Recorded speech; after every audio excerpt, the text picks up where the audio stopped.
people in and around the city of Winnipeg and northern Manitoba. All handsome, beautiful people here. Thank you all for coming out. It's time to do right by the communities in northern Manitoba.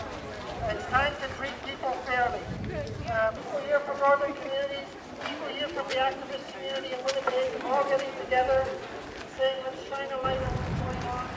But we got